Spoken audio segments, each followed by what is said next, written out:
This is my testing bench. This one's gonna come up next. I'm gonna change the frame on that one. It's a 3 horsepower motor. This one's got a 2 horsepower motor, 3,500 RPM. It's running a 2.2. This is one of the cheap Chinese ones. It's about $140 delivered. It does well. Some of the things that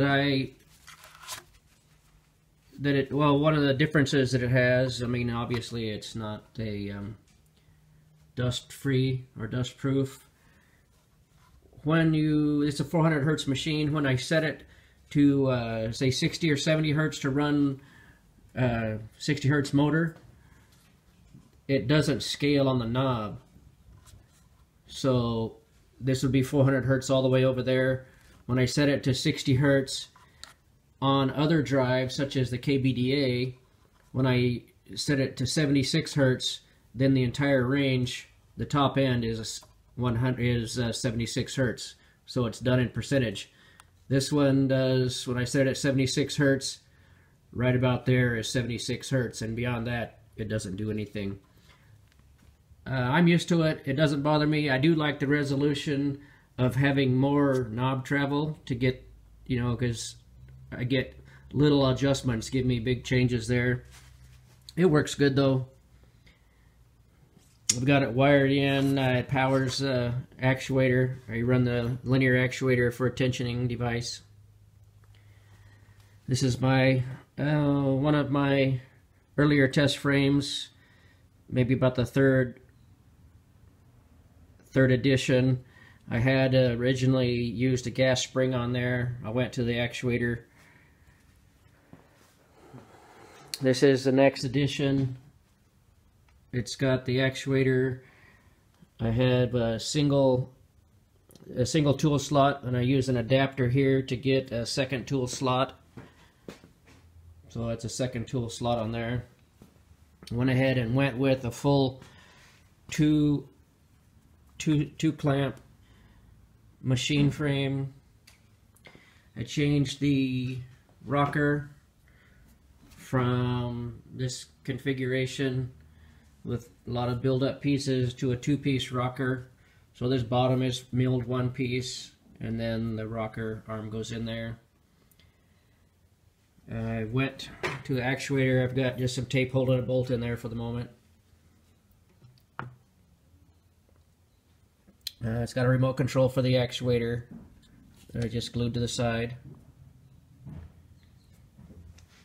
This is running the KBDA. I like this. It's a good unit for the money. I don't know if you're going to find a better one for the money. If you're looking for a NEMA 4 in those terms, if you're looking for that, I have used Invertech also, and those are good for. I think they're a better drive, but they're for a different application. They do run on these things, but they're kind of pricey. But I'll get one of those out later. This is, let's see, I'm going to show an example. Oh. Inside the frame, I use aluminum.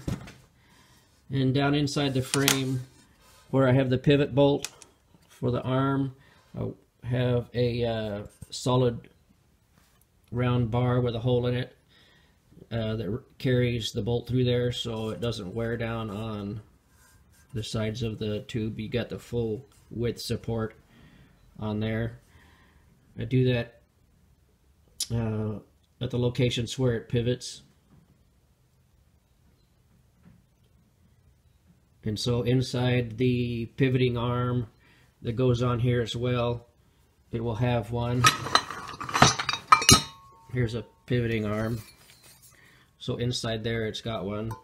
So when these match up with the shoulder bolt that goes through them, they're on a solid axis, whatever you call that, on a solid. They're not just riding on the sides of the tubing.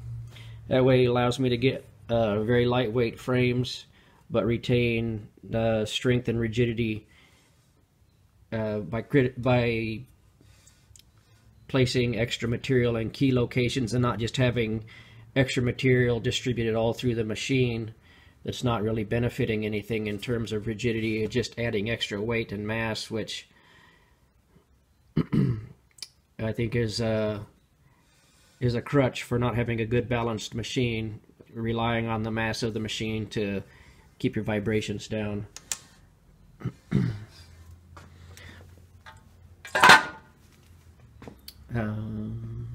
Yeah, my frames are very, very light.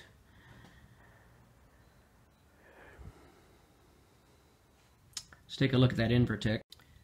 This is one of the Invertech drives that this is one I keep around the shop for testing.